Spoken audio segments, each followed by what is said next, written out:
introduce my friend, Mr. Michael Exler from the East Coast Horror Group. He's back there in the back. Hey, Mike, come see me, buddy. Check out front row. You guys put your hands together for Mr. Michael Exler from the East Coast Horror Group. Yeah. If you guys want to know about stuff that's happening in the horror scenes, the East Coast Horror Group's going to be the way.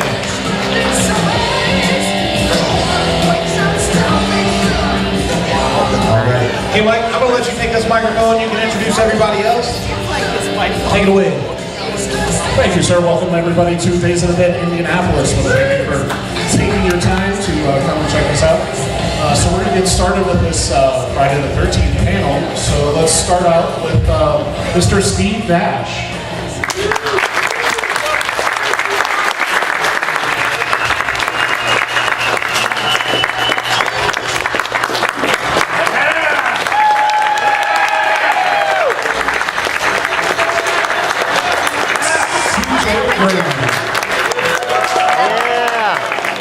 Real Jason.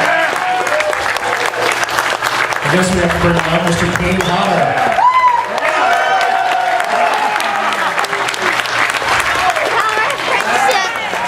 Let's bring up Larry Zerman. Oh yeah, Larry. Oh my God, he's real Larry. All right, Adrian will join us in a little bit. So.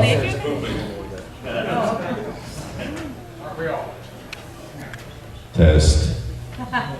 Alrighty, so let's start out with a little. Wait a minute, my goddamn mic wasn't on. Now it's on. I have to test it. You know when people say testing 1, 2? I say screw you 1, 2. That's clever. Shut up. Don't start. This is going to be a 1-hour comedy show for those of you who are expecting otherwise. You might as well leave. So, let the punches start. Sit down in the back. You just got here. You should have been there a half hour ago. Alrighty, let's start out with Larry. How did you get involved in? That's how he got involved. Try that one over there. That one didn't work either. Do we need him? Hang on. A lot of feedback. That's good.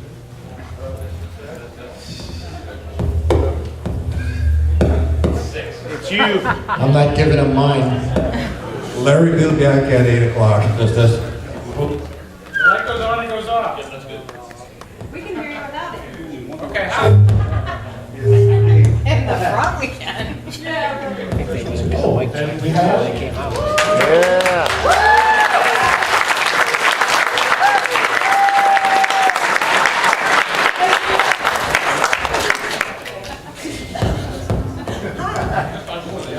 mics don't work.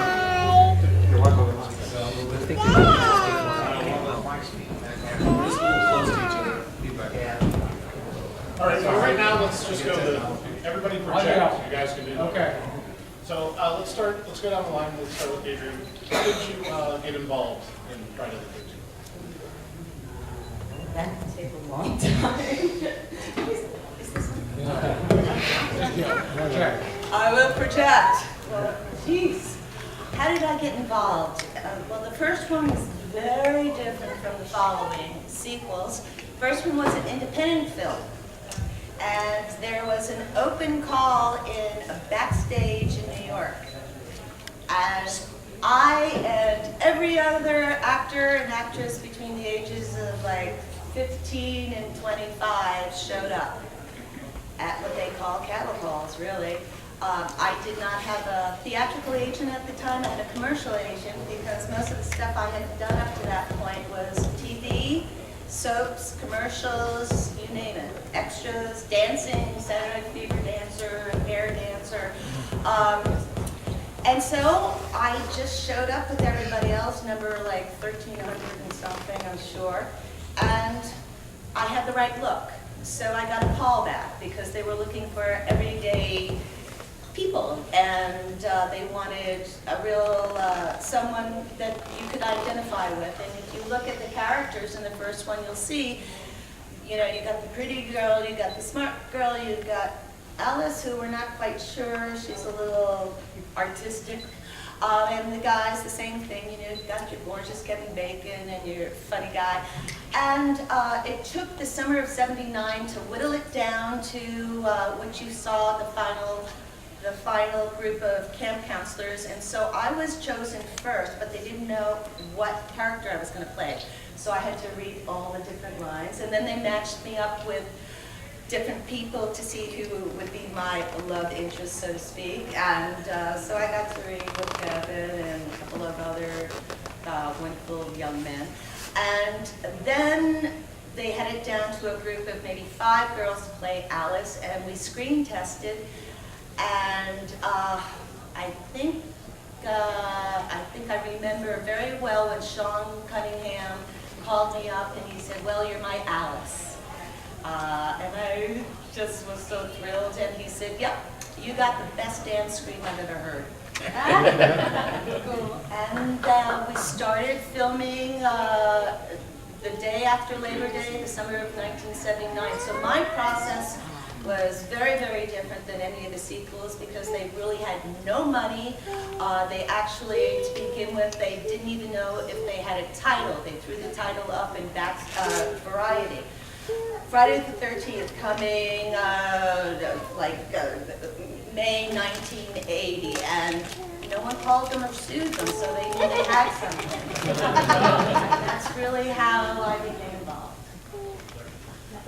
So I was 18 and an aspiring actor, and I was a theater major in college, and I had a job handing out movie tickets in LA. You know, you give out tickets. I was handing out tickets in Westwood to a screening of a movie no one had ever heard of called The Road Warrior. And on a Saturday night, and I'm standing on the corner, and these people come up to me and they go, "Excuse me, are you an actor?" And I'm like thinking, well, they must have seen me in Greece and Fairfax High. Who would ask me that? And I'm like, yeah. And then they're like, "Well, we wrote this movie and we think you'd be perfect." And that was Marty Kitrosser and Carol Watson, who were the writers of the movie, and they're like, "That guy, that pro, that show." and you know, and so I had an agent, so I gave my info, and it was Saturday, and then on Tuesday I got a call from my agent. They're like, "Go down and audition." And when I auditioned, I think I had auditioned like 4 times for the role, but you know, it was meant to be. It was like if someone had written, like when you see the script and you go, if someone had written it, my best friend had decided to write a part for me, it really couldn't have been more me than Shelley. And the first day of filming, Steve Miner said, "Look, don't do a character, just do you. Just do you." And so that's how you get cast in movies. You stand in 3/4. That's all I got. Standing on a street corner. I think everybody's heard my story. I've told it a million times about doing a movie called Prison with Rennie Harlan. I was a stunt coordinator on it. 1986, the year that CJ did his movie, right? It was 86. And John Beekler was the makeup effects guy. I did a thing at the end of the movie Prison in a full body makeup, and John liked how I worked in the makeup, so when he was hired to direct Part 7 the following year, he pushed for me to play Jason. Frank Mancuso was happy with CJ's performance, so it wasn't just an easy thing. I did a screen test, and we shot some stuff. I brought a stunt guy with me, and we shot some scenes, and ultimately it was John's pushing that got me the role, because nobody had any problems with the way CJ played the character. So fortunately I had Beekler on my side, and I had done a lot of prosthetics, so it helped, I think.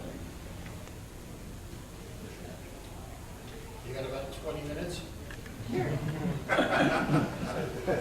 try this one. I don't need. You hear me? Yeah. I had a guy that played Jason in Part 2. Because Jason went in the lake and died as a kid. And the first adult Jason, that was me. And this kid, Barrington Duet, Everybody know who Barrington Gillette is? No. Well, I'm just kidding. so they hired him because he said he could do his own stunts. And first day up, they built all the prosthetics for him and everything in California. All the prosthetics for the horrible face and everything. And the first day of shooting, he was going to go through the window. They wanted to shoot the last scene in the film, but his face was exposed. So they shot that, they were going to shoot that, and he was afraid to go through the window, and they realized they had a problem, and they had to get another guy.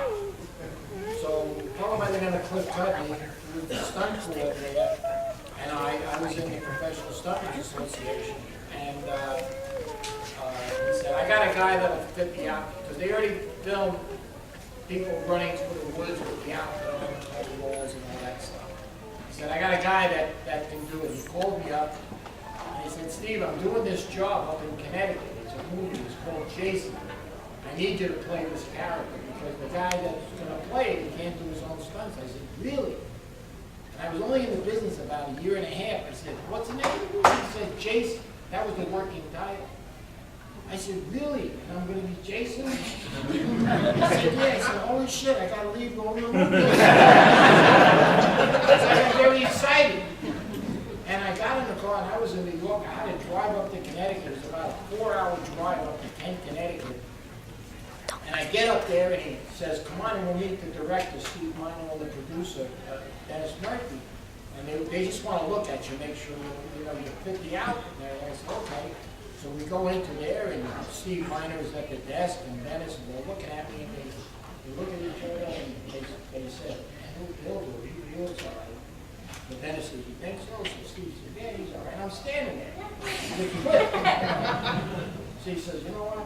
He says, you know what, Cliff, take him in, go to wardrobe, see if the costume fits. So I said, okay. So we go into wardrobe, and I put the coveralls on, and the shirt, and all this and that, and the shoes don't fit.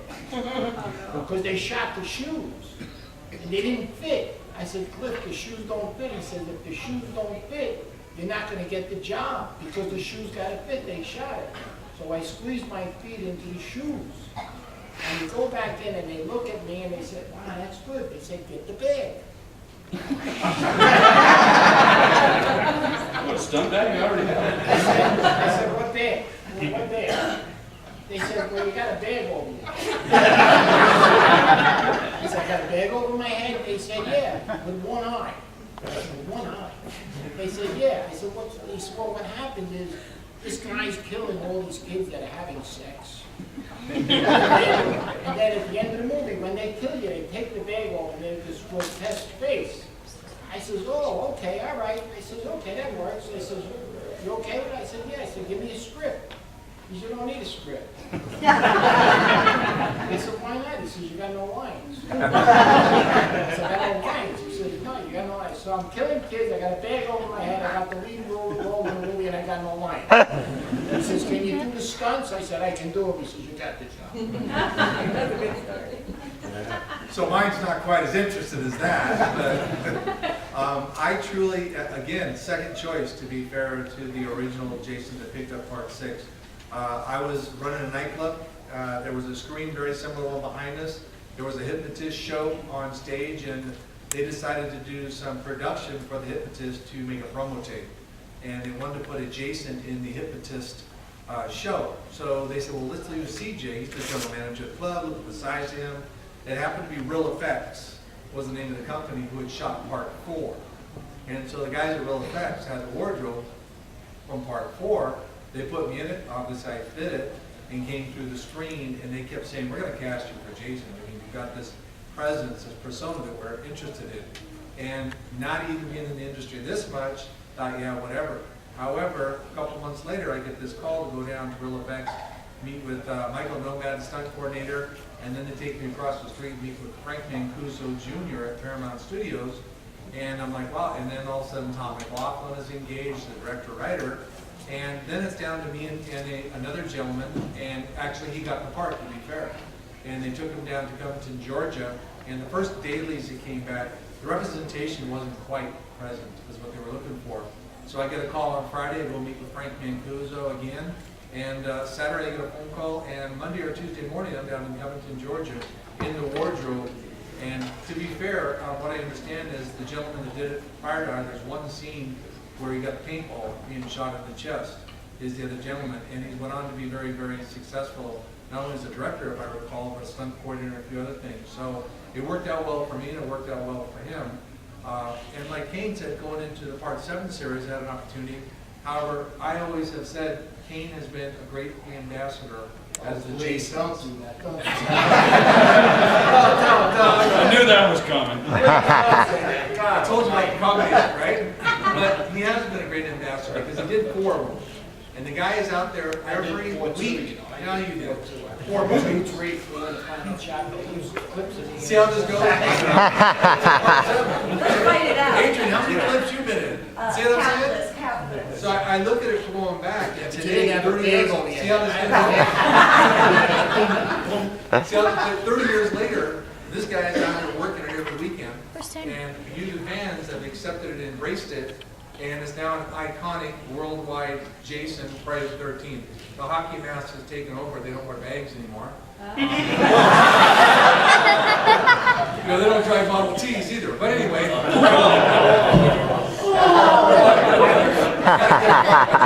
But, you know, my story is very similar to everybody. You didn't expect it, and the unexpected happened. Here we are 30 plus years later in some cases, and 38.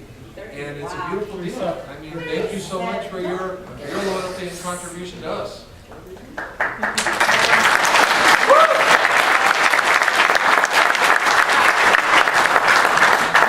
About the bag or cutting my finger. I want to know, excuse me, what about the shoes? You like mine? No, his. Oh, the shoes? The shoes. The shoes, they didn't fit. I know. I had to work, the toes were cut, the hole was Did right they get you there. another pair It of was the whole shoes? thing, I had to run with the eye. They didn't bother getting you another pair of I had no idea it shoes. was cold, it was terrible. Yeah, I'm serious. I got paid a lot of money. Did they? Pair of shoes. My favorite day on the film was Friday when I got paid. So Adrian, did some research for this panel and I read that you were originally supposed to be a reoccurring hero in the series. Is there truth to that?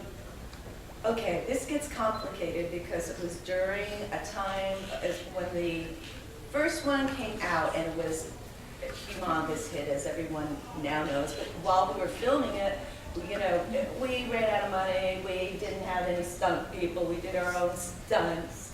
The reason I asked you about your shoes is because my boots that they gave me were small, and they gave me a pair of socks to make them bigger, because they couldn't afford another pair of boots, so I went and got my own pair of boots. I was just wondering if you had to buy your own pair of shoes on part 2, and then I'll answer your question. Don't get him started. I didn't have to buy my own shoes. All right. I didn't buy shit. Can you believe that? That's shocking, isn't it? He didn't give a shit about anybody else on the show. I'm wearing a bag. Getting back to the question, besides the shoes and the boots, I don't know if you all know, but most of you probably do. I had a stalker before there were stalking laws when the first one came out.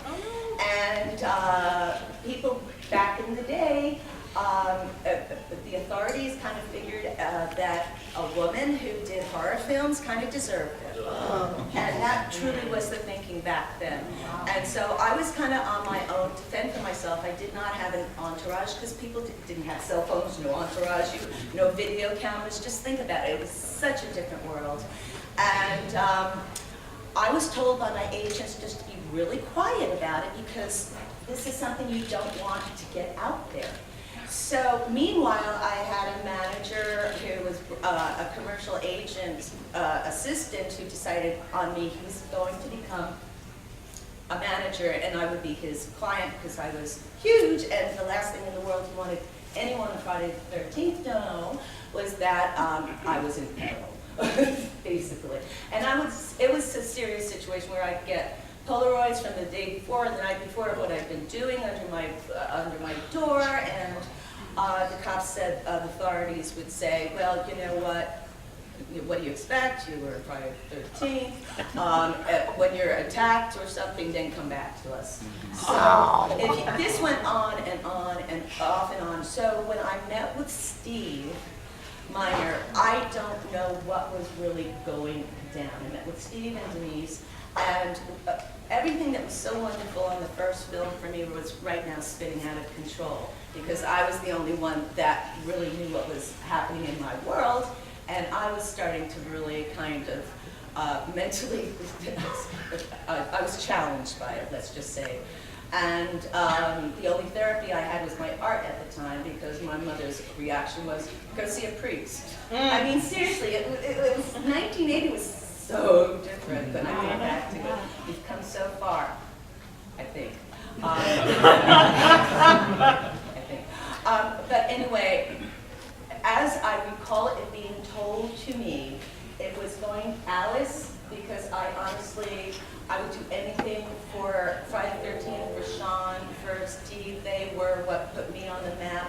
I was so proud of my performance and the reaction I got from Alice. It really, it meant so much to me, and the last thing in the world I wanted to do was cause any kind of problems for them. So I said, whatever you need me to do, I am there for you.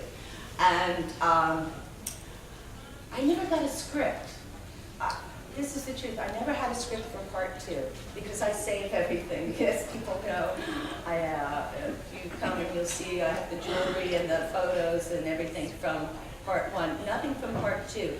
I was just told to show up, and it turned out to be the last day of the shoot. And I arrived in Connecticut with no script, no wardrobe fitting. Half the people from the crew had been gone. Steve says to me, okay, they put me in something that made me look pregnant for some reason, I don't know why. I was thinner then because I was really having a hard time coping. He said, okay, improv. So that whole scene with my mom on the phone, there were no script, it was improv. And everything, when we did the ice pick, the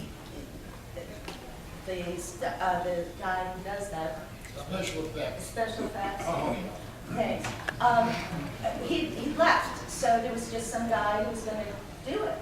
And it was a retractable ice pick, and they didn't try it first, so the first time it did not retract. Oh my God. So everything that was so beautiful and wonderful for me in part 1, part 2 was like a nightmare from hell.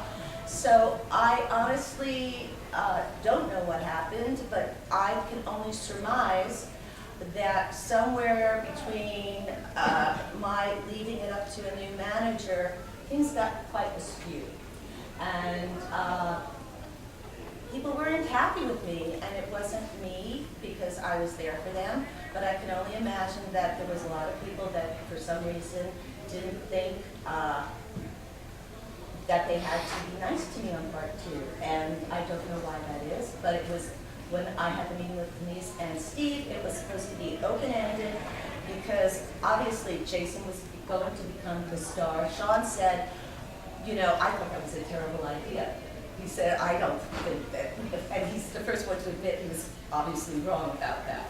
But once Paramount found out that Jason was, you know, going to be the killer, it made sense. But at the same time, I had nobody told me a thing. So I went there, I shot the thing, I left the next morning. It was all done in one night, from night. And that's really the first time I had a chance to tell that story. Thank you. Good question.